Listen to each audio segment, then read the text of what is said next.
हथ जोड़ कर अरदास गुरु जी सुन देने,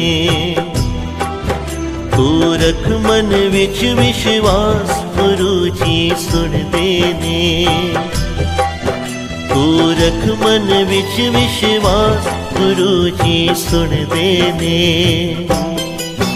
हथ जोड़ कर अरदास गुरु जी सुन देने।